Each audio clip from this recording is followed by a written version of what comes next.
Salut à tous, épisode 19 avec Lotto Soudal. On a pas mal de choses à voir au niveau des classiques dans cet épisode-là, avec Paris-Roubaix et les Ardennaises en star principale. Et puis, évidemment, on teasera vers un Giro 2011 qui est prévu pour l'épisode 20 et sûrement 21 également. On abordera également brièvement les dossiers et la Romandie, après avoir géré le programme du jour auquel on peut ajouter le Brabantse Pijl. Voilà. Donc, ici, on est un peu sur un mode revanche, parce que à l'épisode précédent, on avait un petit peu un coup d'épée dans l'eau sur le Tour des Flandres. C'était un petit peu frustrant. Et donc, Paris-Roubaix, je l'attends avec impatience, même si cette année est un peu particulière là, dans ce 2021 sur cette carrière, puisque j'avais quand même tout misé sur Milan-San Remo avec Philippe Gilbert. Et honnêtement, Gilbert est vraiment le meilleur Flandrien de l'équipe. Degenkolb n'est tout de même pas à son niveau, hein, même s'il a connu des succès l'année précédente. Mais Philippe Gilbert à -1, c'est logique quelque part, puisqu'il est hors pic, étant donné que j'avais vraiment tout misé sur Milan-San Remo. Nous savons tous pourquoi. Voilà. Donc à partir de là, il va falloir se débrouiller. On va sortir les rames ici sur Paris-Roubaix. Et puis, on connaît cette approche. On va dire qu'avant la trouée d'Arambert, ce qu'il faut, c'est ne pas encaisser de coups. Voilà. Il ne faut pas de crevaison, ou alors il ne faut pas avoir besoin de remonter en brûlant trop d'énergie à cause d'un incident quel qu'il soit. Et ensuite, après, il faut essayer de passer dans les 30, 40, 60 meilleurs et ensuite jouer notre chance dans le final. Voilà un petit peu le projet. Il y a une échappée qui comporte un certain nombre de bons coureurs. Tiens, Mark Hirschi est parti en échappée. Quinn Simmons également. Et puis là, c'est un premier coup de Trafalgar sur ce Paris-Roubaix, puisque mon Philippe Gilbert, écoutez, a chuté. Il a chuté. Alors, c'est pas trop impactant en apparence, il a tout de même pu rester dans le peloton. Finalement, il est juste en queue de peloton. Oui, il y a quand même pas mal de chemin à parcourir pour remonter, alors qu'on voit Yellow Wallace également, qui avait subi un petit incident. Philippe Gilbert va devoir rentrer avant la trouée d'Arambert, parce que j'ai bien peur qu'après ce soit un peu compliqué. Donc dans ces cas-là, dans un premier temps, j'essaie de caler dans la roue d'un type qui est très bien placé, parce que ça ramène le coureur un petit peu plus vite que du curseur dans un peloton où il est difficile de se frayer un passage. Donc nous y sommes, trouée d'Arambert, avec Philippe Gilbert qui a réussi à rentrer juste à temps et qui essaye d'accrocher de loin la roue de Degenkolb. On voit que Eickhout et puis Wellens, parce que je vous avais dit que j'essayais de tenter le pari Wellens aligné sur Flandrienne sur cette année 2021, là, sur sa deuxième année de partie, avec tout de même un pic à Liège pour Tim Wellens. Donc a priori, quand même, on vise les Ardennaises, mais on se donne le moyen quand même d'être présent sur les Flandriennes pour voir un petit peu ce que ça donne. On a vu que sur le Tour des Flandres, c'était beaucoup trop dur. Je vous avoue que je me fais aucune illusion sur les capacités de Tim Wellens sur Paris-Roubaix, mais je l'ai quand même aligné parce que, par cohérence, quand je mets des types sur le Tour des Flandres, je les aligne pas le lendemain sur le Tour du Pays Basque. À partir de là, autant aller sur Paris-Roubaix pour Wellens. En tout cas, c'était une expérience. Voilà. Pas dit que je réédite ce type de choses, mais en tout cas, c'était comme ça pour cette fois-ci. On a un peu du mal à s'accrocher malgré la bonne note de Degenkolb aujourd'hui. On a du mal à s'accrocher puisqu'on est systématiquement en queue de groupe de tête, en queue de groupe de favoris. Et il faut un petit peu trop souvent, à mon goût, jouer de l'effort curseur pour boucher quelques trous. Donc ça, c'est très dommageable. Et puis surtout, regardez, Philippe Gilbert, doté de sa mauvaise forme ce jour-là, n'est pas très très loin de la rupture en vérité à ce stade déjà, alors On est tellement, tellement loin du moment décisif. On pense peut-être au carrefour de l'arbre, hein, à peu près. Hein. En tout cas, c'est souvent là que certaines choses se jouent, même si certaines attaques peuvent aussi être assez lointaines. On voit ici Sagan Van Aert, notamment avec Gianni Moscon, avec Oliver Nassen, qui tente des coups. Mais voilà, contre-attaque de Nassen, Stuyven. Je veux pas de toute façon trop me consommer à ce stade-là, parce que Degenkolb va être tout seul. À peine j'accélérerai, on aurait Degenkolb tout seul. Donc la seule carte que je peux jouer avec un Philippe Gilbert à deux doigts de lâcher, bah, c'est la carte de Degenkolb qui se fait oublier et qui jaillit, je dirais, au bon moment, en profitant du travail d'autres équipes et finalement au comportement des favoris qui éventuellement se neutraliseraient. Ça y est, Philippe Gilbert a lâché. Et donc, bon, eh bien, John Degenkolb va devoir se débrouiller tout seul, y compris pour ravitailler. On va essayer de profiter comme ça d'un temps faible pour ravitailler. Mais regardez, voilà, égale cassure assez probable. Heureusement, ça se reconstitue. On est de nouveau mal situé. Il va falloir à un moment donné se donner les moyens de mieux être positionné. Mais en même temps, là, c'est un peu spirale négative. Ça roule à fond la caisse sur mon 100 PVL. Donc là, je vais un petit peu faire l'effort pour rentrer. En tout cas, essayer de rentrer sur un groupe ici de poursuivants. Voilà, on a Deceuninck Quick-Step qui a fait un joli effort, qui nous a ramené. Degenkolb, il ne lui reste plus grand-chose. Tiens, ça y est, Wout van Aert replace une attaque. C'est au moins la troisième déjà. Il a pas mal de cartouches, apparemment, le garçon, sur ce Paris-Roubaix. Très, très gros Wout van Aert. John Degenkolb s'accroche. Voilà. Il nous reste encore de la barre jaune. On a encore toute notre barre rouge. La barre verte n'est pas scandaleuse. Bref, la forme de Degenkolb est quand même très correcte. Et honnêtement, on peut espérer quelque chose dans ce contexte-là. Les attaques sont un petit peu folles. On a devant trois hommes, Sagan, Nassen et Wout van Aert, poursuivant notamment Greg Van Avermaet. Et là, je me dis, allez, oui, il faut pas s'enfermer là. Et il faut pas se creuser notre tombe dans le groupe de poursuivants. C'est alors en gros le troisième groupe, parce que ça pourrait être impactant, alors que le deuxième groupe, à la limite, a peut-être les moyens de revenir sur les trois hommes de tête. Après, il y aura un regroupement tout de même, donc je regrette un petit peu à ce moment-là d'avoir bouffé de la barre, mais bon, c'est toujours pareil après coup. J'essaie de me ramener ici, voilà, à l'avant, en tout cas dans les 10 premières positions. C'est pas évident, hein. Il y a une vraie intensité sur tous ces passages. Allez, on va rentrer dans Canfin en PVL à présent.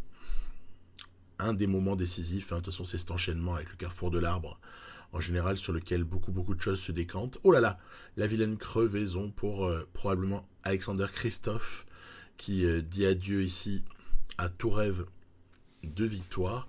Nous, on s'accroche, même si ça roule très fort devant, on s'accroche. Et on n'est pas loin de la rupture tout de même. Hein. À ce moment-là, il ne faut pas que ça accélère davantage, sans cela, on sera totalement lâché. Par contre, on peut se refaire un peu de barre à partir du moment où certains roulent pour essayer de reprendre les désormais 4 hommes de tête. Ah ben, c'est 4 Belges, hein. Van Marke, Van Avermaet, Van Aert et Stuyven, tout simplement. Et là, c'est toujours pareil, toujours la même posture. Il y a comme ça, une grosse vingtaine de secondes à boucher. On va à un moment donné avoir constaté que la barre s'est un peu reconstituée. Le tout, ça va être d'essayer de jouer le maigre capital qui est le nôtre au moment le moins pire. Donc je choisis comme ça environ 1,5 km de l'arrivée pour essayer de produire un effort, tout en sachant que probablement la victoire ne sera pas pour nous. Hein, voilà. C'est confirmé. Van Aert, vainqueur. Il était très fort. Il semblait ne pas y avoir grand-chose à faire face à ce Wout van Aert là. Et puis voilà, je vous ai mis le podium en entier parce qu'il est vraiment joli grâce au pack Italia. Donc très très joli podium de Paris-Roubaix avec même un petit imprimé de pavés sur les arrière-plans. Triplé belge avec tout de même une 4e place pour Degenkolb qui est pas non plus déshonorante, même si on on pouvait rêver à mieux, mais bon, voilà, je pense que c'est pas évident de gagner avec Degenkolb. À mon avis, ça peut être faisable sur un concours de circonstances. En l'occurrence, Gilbert, c'était inexploitable pour cette fois-ci. Donc, à partir de là, la réalité des notes, elle est ce qu'elle est. Et il n'y a pas non plus grand-chose à faire on va pas faire gagner Yellow Wallace ou il y a le style, quoi. Voilà. Donc, ensuite, un petit moment un peu moins tendu, un peu moins intense. C'est donc la flèche Brabanson avec une équipe cette fois-ci que j'ai remaniée. On est plus sur une configuration de punchers qui vont ensuite être alignés à l'Amstel, puis surtout à la Flèche Wallonne ainsi qu'à Liège-Bastogne-Liège. Là, pour le coup, on a de vrais punchers dans cette équipe. L'équipe est assez jolie, notamment outre la présence de Gilbert pour une de ses dernières courses de première partie de saison. C'est pour ça que je l'utilise en leurre. Outre Philippe Gilbert, qui d'ailleurs n'est plus réellement un puncher à ce stade-là, mais il y a surtout le petit Régène Tsekouras, le petit Régène Pasqualino, et surtout le Régène Krichy, ainsi qu'évidemment les patrons.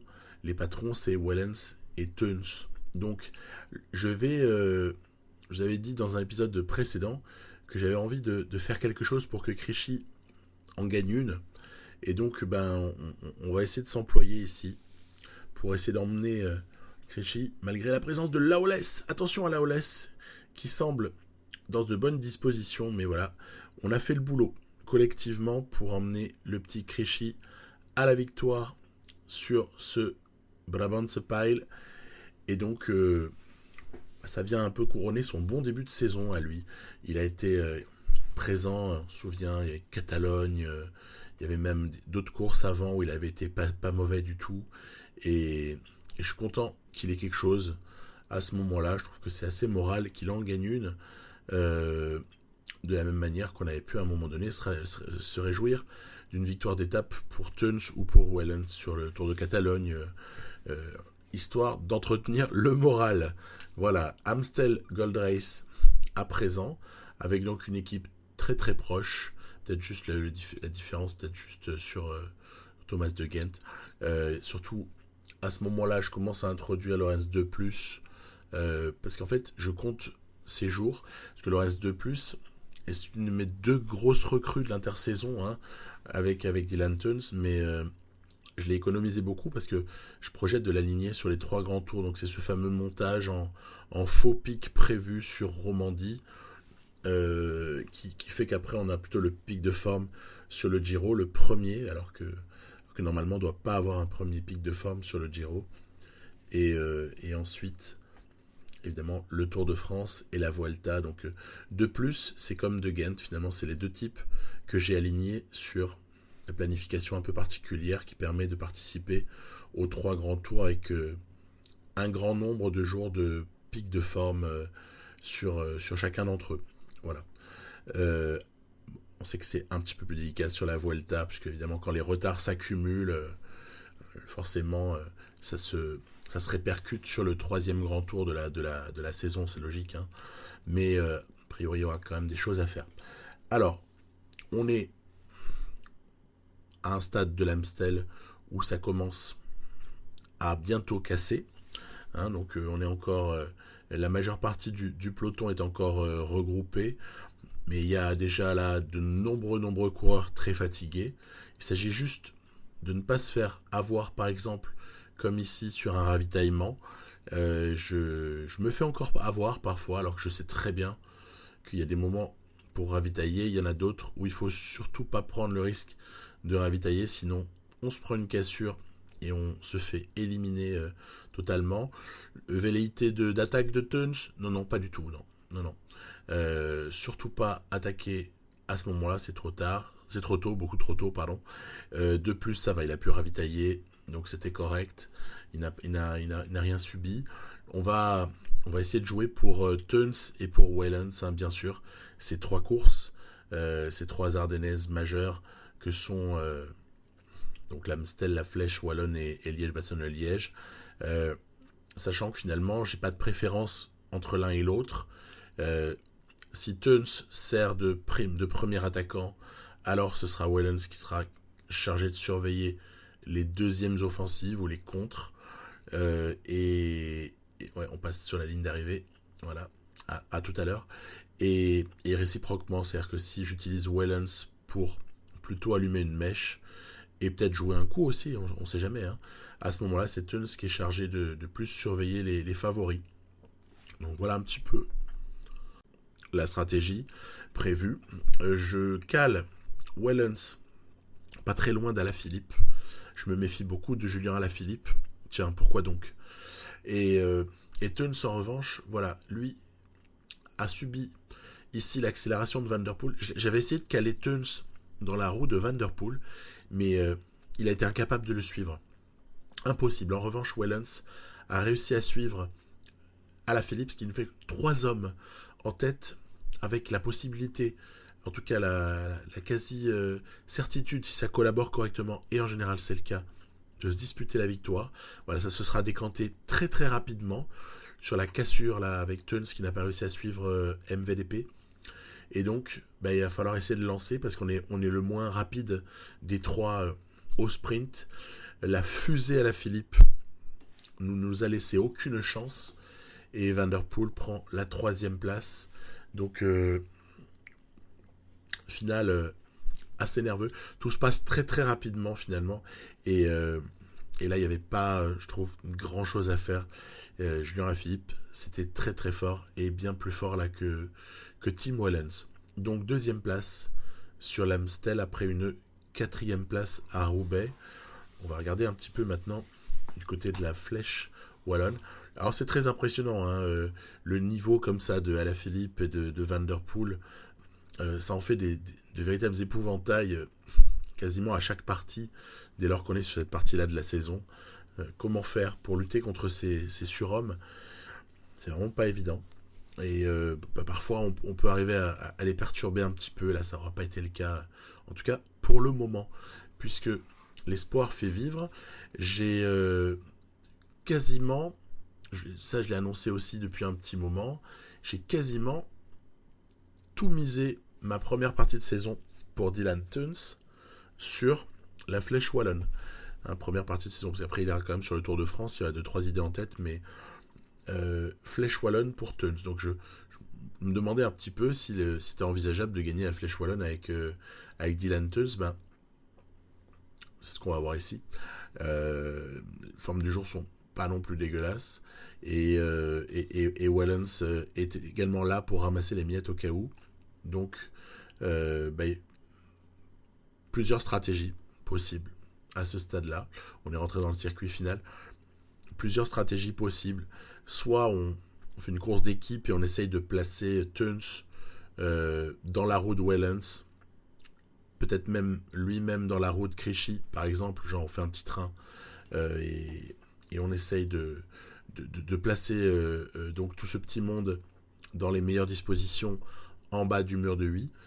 Ça, c'est la première option. Et la deuxième, c'était d'essayer de provoquer un coup et espérer comme ça quelque chose qui n'arrive quand même pas bien souvent sur PCM, sur la Flèche wallonne.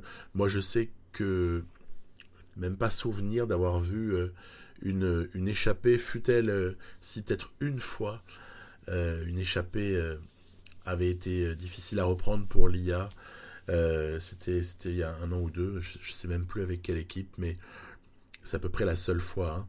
Sinon, là, je trouve qu'en niveau extrême, même de 2-3 très forts coureurs, je n'ai même pas vu ça en fait se produire, qu'ils échappent à la vigilance comme ça des immenses favoris de la Flèche wallonne.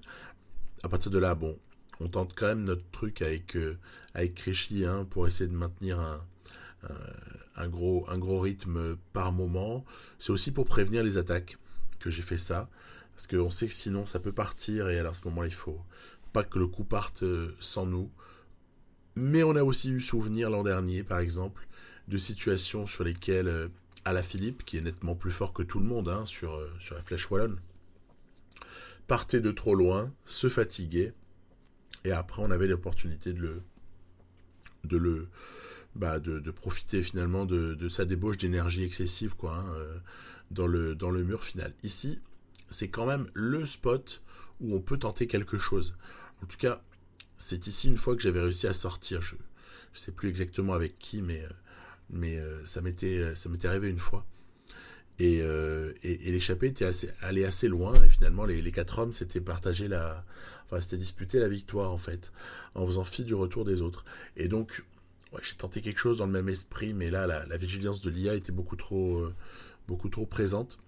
Et donc, on va se retrouver sur du grand classique Cherave, enchaînement avec mur de 8. Donc dans Cherave, il n'y a aucune raison de ne pas faire un très gros effort pour essayer d'être positionné le plus haut possible. Attention, Bob Jungels travaille. On a Van Der Poel qui est très bien placé, Julien Alaphilippe juste derrière. On sort de Cherave vraiment pas mal.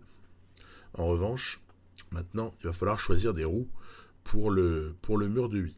Alors, assez naturellement, on va en caler un dans la roue d'Alaphilippe et on va mettre l'autre dans la roue de Van Der Poel. Hein. Ça paraît assez logique. Puis après, on va voir un petit peu ce qui se produit.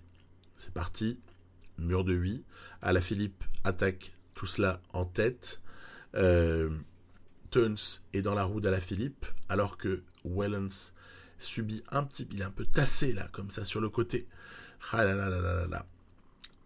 J'ai pas été invité. Il y avait plus de quoi sprinter au moment où il aurait fallu, c'est-à-dire au moment où le pourcentage chute, quoi. Hein. J'avais expliqué ça une fois il y a 1 an et demi avec Van Der Poel. Voilà, justement, tout est dit hein, quand je dis ça. Avec Van Der Poel. C'est-à-dire qu'il est quand même infiniment plus facile de gagner avec certains types, visiblement, qu'avec Dylan Teuns là-dessus. Wellens, je pense qu'il est vraiment capable de la prendre, en fait. Mais là, voilà, je jouais pour Teuns. Et puis c'était la vérité de ce jour-là. Kwiatkowski, tiens, on a aperçu Kwiatkowski avec son joli maillot de champion du monde, puisque dans cette carrière, il avait été champion du monde l'année précédente. On passe donc à Liège, après notre bilan un petit peu crève-cœur de 4e à Roubaix, 2e à l'Amstel, 4e à la Flèche Wallonne. Donc, qu'est-ce qu'on va bien pouvoir faire là-dessus? Alors là, par contre, le leader, je le dis, c'est Wellens. A priori, en tout cas, hein, parce qu'on n'est toujours pas à l'abri de circonstances de course, mais bon. A priori, leader Wellens, pour une bonne raison, en fait. Pourquoi est-ce que j'avais réparti les choses comme ça? C'est parce qu'il me semble que la capacité de descente qui permet, vous savez, la récupération en course plus rapide. Hein. Type qui a 80 en descente récupère beaucoup plus facilement dans les descentes sur PCM que quelqu'un qui a 72. À partir de là, donc, la polyvalence en tant que puncher de Wellens, et notamment donc, cette fameuse note de descente, me semblait... alors que là, ça commence super bien, ouais, génial. Donc là, on va vite sprinter pour revenir à l'arrière du peloton, parce que je suis en train de détailler une pseudo-tactique, et j'ai même pas fini d'en parler que déjà on est tombé, quoi. Donc, je pense en tout cas que Wellens est un petit peu plus adapté avec ces notes-là pour Liège que Teuns, et je pensais réciproquement que Teuns était un petit peu plus adapté sur la Flèche Wallonne, où là, par contre, il n'y a pas de vrai intérêt, un petit peu, on me dirait, hein, bien sûr, notamment sur le dernier enchaînement Cherave, mur de 8, mais il y a moins d'intérêt, selon moi, d'avoir une grosse note de descente sur la Flèche Wallonne que sur Liège-Bastogne-Liège. Voilà. La note d'endurance également, qui est très bonne du côté de Wellens, m'a aussi poussé à cela. Après, on les connaît, hein, les enchaînements là, on connaît presque tout un petit peu par cœur. Hein, voilà. On va basculer ici. On sait que c'est après le mur de Stokke, c'est dans le One que pas mal de choses peuvent se faire. Alors, on va déjà se contenter d'aborder les choses une par une. Mur de Stokke, j'ai rarement vu là encore de grosses attaques hyper déterminantes. Par contre, des cassures, on peut en subir. Ça, y a pas de problème. Donc, j'essaie d'être bien placé, voilà, autant que faire se peut. Essayer de ne pas perdre des types bêtement. Et puis là, on rentre, j'ai dit une bêtise, c'était pas le one, évidemment, c'était la haute levée. Dans la haute levée, c'est vraiment difficile. C'est là que de grosses cassures se font. Vous voyez, de très grands noms restent sur le carreau. C'est assez systématique, en fait, quelle que soit la partie, de voir le peloton à ce moment-là de favoris se restreindre assez vertigineusement. Et c'est ainsi, comme ça, on va avoir, nous, des équipiers qui lâchent, ok, mais on va avoir aussi quelques gros noms qui ne passent même pas la haute levée avec les tout meilleurs. Écrémage suivant, c'est dans le col du Rosier, bien sûr. Le col du Rosier aura évidemment permis de sortir quelques types du groupe de favoris. Moi, je suis content parce que j'ai encore un protecteur pour Wellens et un protecteur pour Teuns, ce qui est quand même déjà correct. À ce stade-là, on est en fin d'ascension ici du Rosier. J'essaye de toujours ravitailler. J'essaie de caser mon dernier ravitaillement là, maintenant.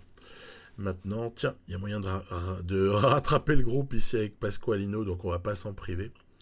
Et puis, après, évidemment, le Maquisard, moi, j'ai jamais réellement vu d'attaque hyper impressionnante ou hyper efficace, surtout, dans le col du Maquisard. Honnêtement, pas grand-chose sur Pro Cycling Manager.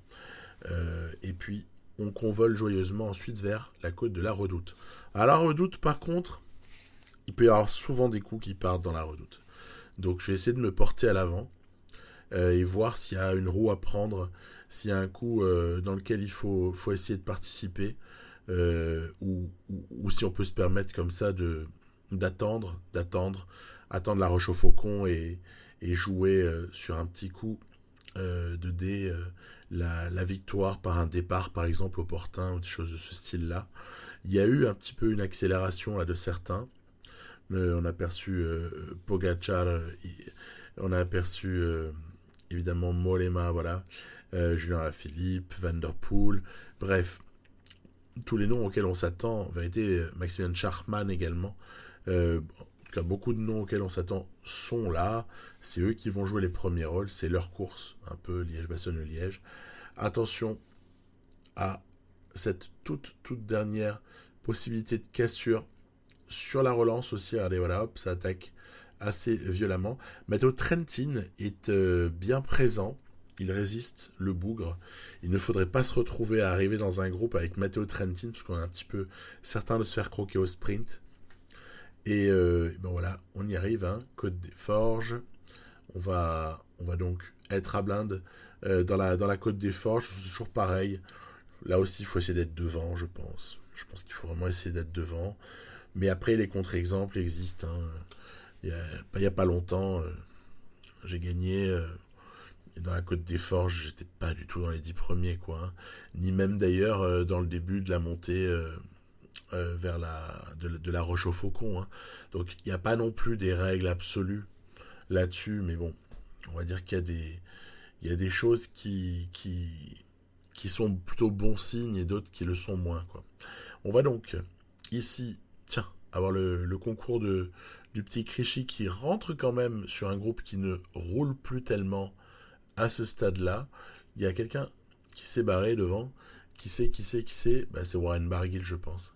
Hein, tout simplement, il a tenté le coup en sortie de Côte des Forges. Après, je sais pas si c'est un bon plan, honnêtement. Je sais pas. Je pense qu'il vaut mieux à ce moment-là. T'es là, on est une vingtaine, il faut prendre quelques bonnes roues et essayer de voir un petit peu comment les coureurs résistent.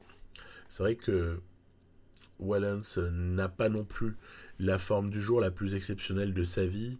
Teuns à -2, c'est quand même mal payé tout ça. On est sous pic, hein, je rappelle. Hein. On est sous pic de forme avec genre objectif précis Wellens là-dessus. Le mec prend +1, c'est un peu dur. Teuns à -2 aussi, c'est assez marrant dans le genre. Donc oui, ça aussi ça arrive. Hein. Et il faut essayer de faire avec. Regardez, Teuns n'est quand même pas très mal placé. En revanche, Wellens, j'ai joué le coup sur Alaphilippe. Et je sais pas si c'était très malin. Parce que Wellens se retrouve sans barre en plus, après avoir essayé de faire le jump vers le premier groupe, au sein duquel Van Der Poel ne compte pas ses efforts. J'ai calé Teuns clairement dans la roue de Van Der Poel. Il n'y a même pas eu d'hésitation pour moi. Wellens, j'ai toutes les peines du monde à rentrer. Alaphilippe n'a même pas fait l'effort, vous voyez, de rentrer sur Ulissi Yates. Et je pense que ça se barre sans Wellens là. C'est fichu. Tous les rêves s'envolent. Tout s'envole et le regroupement à l'arrière, ça y est. Rêve de victoire s'envole pour Tim Wellens. Il me reste une seule carte à jouer. C'est celle de Dylan Teuns avec Romain Bardet qui est présent également. Pogacar, Lutsenko, Tish Benoît, Mollema, Schachmann. Qui est-ce qui va l'emporter, bien évidemment?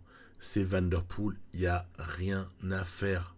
Absolument rien à faire. Très jolie 3e place pour Romain Bardet.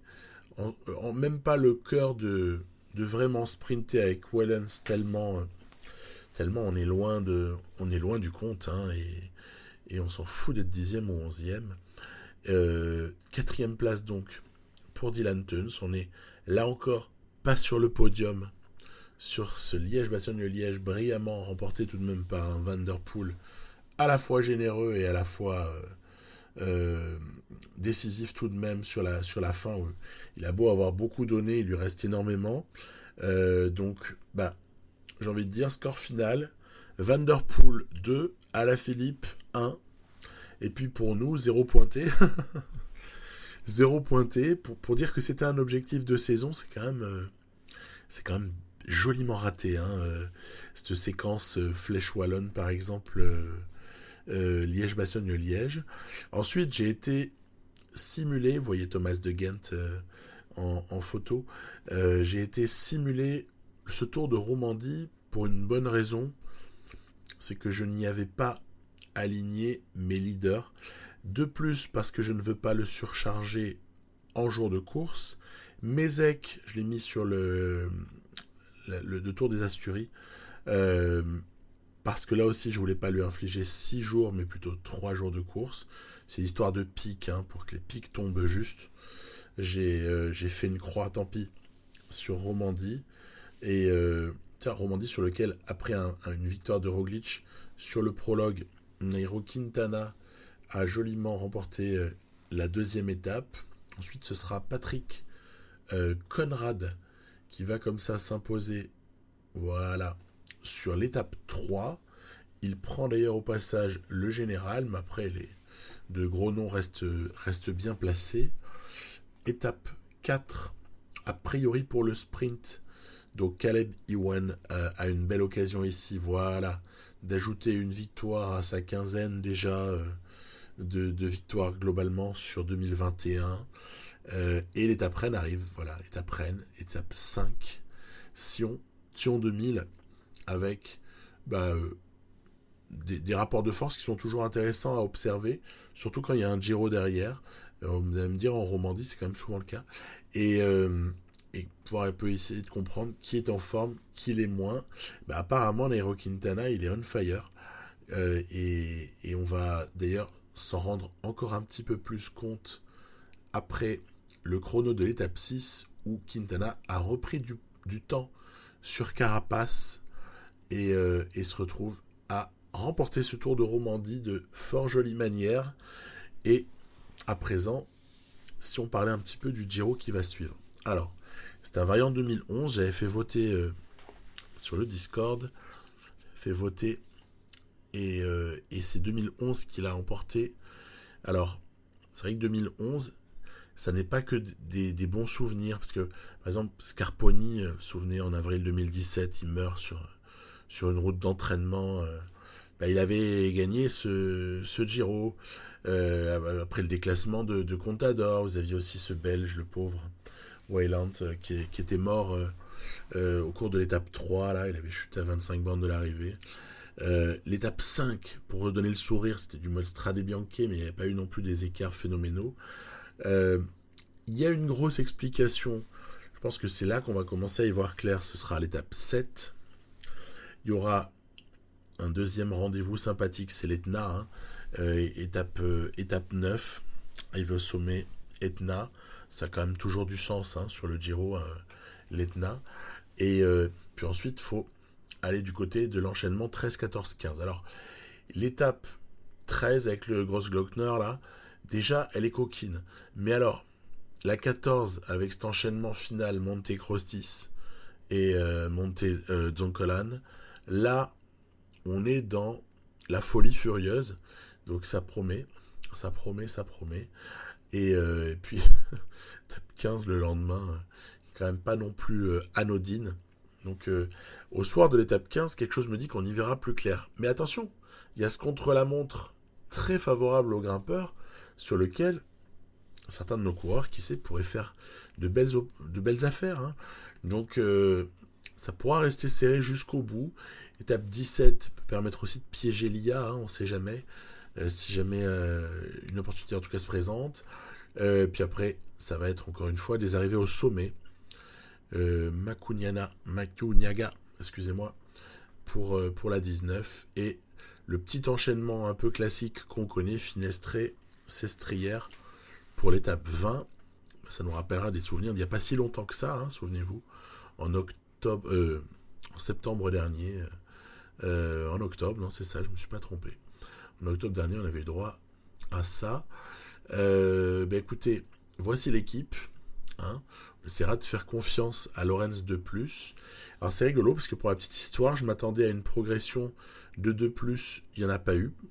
Et je m'attendais pas, par contre, à une telle progression de Mézec. Et par contre, celle-là, elle est ébouriffante.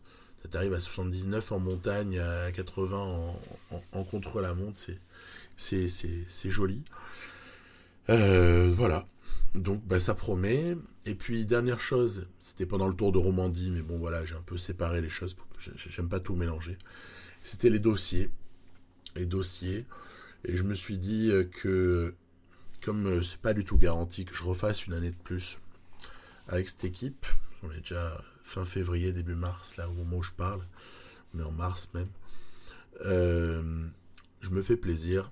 On va rajouter quelques petits dossiers de coureurs que ça fait longtemps que j'ai pas manipulé, comme Wout van Aert, un autre que j'ai jamais eu la chance d'avoir dans mon équipe, Pogacar, et par contre un truc un peu plus sérieux, qui je pense ferait vraiment, là pour le coup, je suis certain d'essayer de le prendre, hein, c'est Jesper Philipsen, puisque on nous libérerons Caleb Ewan de manière certaine. Voilà, je vous dis à très bientôt pour d'autres aventures. Bye bye.